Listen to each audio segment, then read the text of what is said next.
A lot of people ask me, is olive oil really that healthy, or is it just Mediterranean hype? And honestly, once you break down what happens inside your body when you use the right kind of olive oil, especially after age 40, the picture becomes surprisingly clear. So let's see what olive oil does to your body in real life. When people talk about olive oil, they often throw around labels like extra virgin, refined, light, and cold pressed, and honestly, it gets confusing. So let me break it down in plain, everyday language. Olive oil is basically the juice of an olive. Extra virgin olive oil, the good stuff, is made by crushing fresh olives mechanically, without chemicals or high heat. That means it keeps all of its natural polyphenols, especially compounds like oleocanthal and hydroxytyrosol. These are the same compounds that give real extra virgin olive oil that slight peppery burn in the back of your throat and a little bitterness on your tongue. That peppery sensation is a good sign. It means the oil has those bioactive compounds that researchers talk about. Virgin olive oil is still decent, but has slightly lower quality standards and fewer polyphenols. And refined or light olive oil is basically stripped down. Manufacturers take low-grade oil, remove flavors, remove color, and remove most of the antioxidants. It's milder, cheaper, and better for high-heat cooking, but it doesn't give you the same health benefits. So if you want the heart and anti-inflammatory perks, extra virgin is the version you want in your daily routine. Now let's talk about what olive oil actually does once it's inside your body.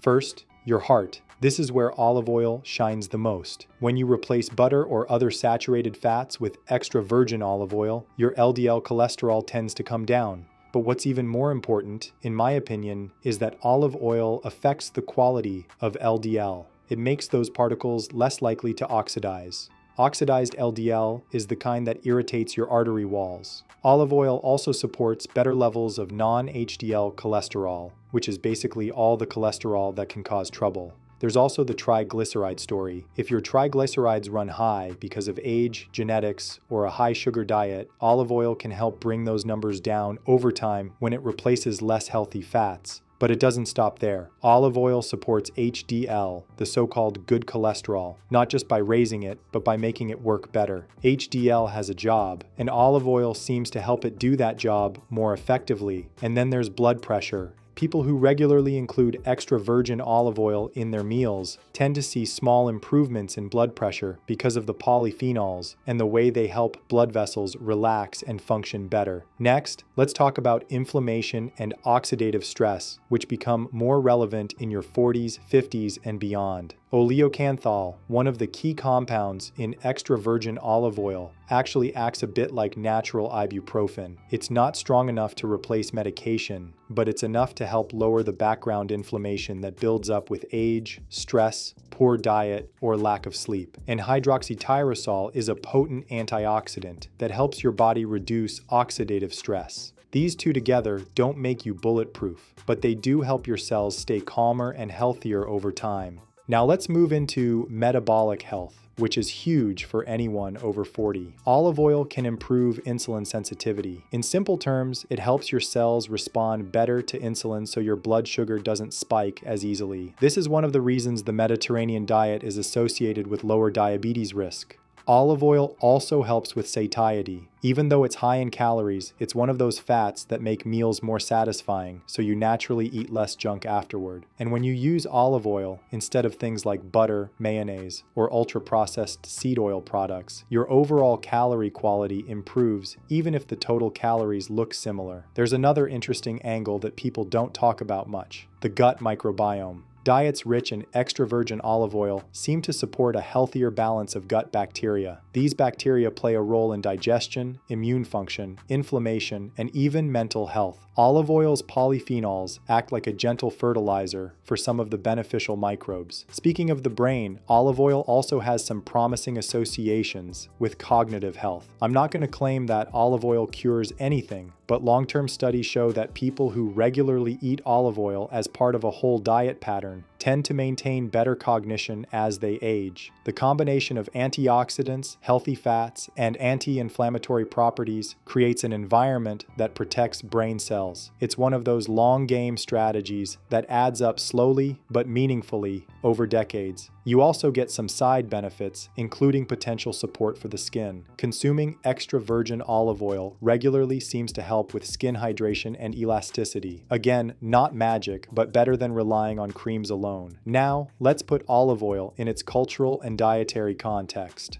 The Mediterranean diet isn't just about olive oil. It's vegetables, legumes, whole grains, seafood, herbs, and movement. Olive oil works because it fits into a whole pattern of eating. In this pattern, it replaces less healthy fats. And here's the good news. You don't need to cook Mediterranean food to use olive oil. You can use it in South Asian food, Middle Eastern dishes, Latin American cooking, and Western meals. Olive oil is versatile. It blends into almost any cuisine if you experiment a little. Now let's address one big misconception: the fear of heating olive oil. People think olive oil becomes toxic if you cook with it. That's not true. The important thing is oxidative stability, not just smoke point. Fresh, extra virgin olive oil actually holds up well for sautéing and roasting because its antioxidants protect it from breaking down. You don't want to deep fry with it at very high temperatures. But for everyday cooking, it's perfectly fine. When you need extremely high heat, like searing a steak in a smoking hot pan, that's when light olive oil, avocado oil, or ghee can be used. Let's talk about how much you should actually aim for. Based on what I've seen and what the research suggests, 1 to 2 tablespoons of extra virgin olive oil per day is a great target. You can drizzle it on salads, roasted vegetables, fish, soups, dips, or even use it as a finishing touch on cooked meals. It's also an easy way to replace mayonnaise, butter, or other fats that aren't doing your heart any favors. And if you're budget conscious, you don't need the most expensive bottle. Choose a reliable brand with clear labeling, and you're good. Since labeling matters, let's talk about how to choose the right bottle. Look for the words extra virgin on the label. Look for a harvest date if possible. Best by dates don't tell you when the olives were picked. Harvest dates are the real freshness indicator. Extra virgin olive oil should have acidity below 0.8%. If the bottle says cold extracted, that's a plus. Look for dark bottles or tins because light damages the oil. If it lists the country of origin or mentions a single estate, that often means higher quality. PDO or PGI marks are also good signs because they protect authenticity. And yes, counterfeit olive oil exists. Some cheap oils are blended with other seed oils or low-quality olive oil. So if the price is too good to be true, trust your instincts. Let's talk about storage for a moment. Olive oil hates its enemies: light, heat, and air. Keep it in a dark bottle, away from the stove, and with the cap tightly closed. If you want to know if your olive oil is fresh, taste it. A good oil will have bitterness, pepperiness, and some fruity notes. If it tastes flat, greasy, or like nothing, it's probably old or low quality. Now, who needs to be a little cautious? If you have gallbladder issues, especially gallstones, too much fat at once might trigger discomfort. If you're on a very low-fat medical diet, obviously you'll need guidance. If you're tracking calories closely, remember olive oil is calorie dense, so measure instead of pouring freely. And if you're on blood thinners, check with your doctor because dietary fats can sometimes interact with how your medication works.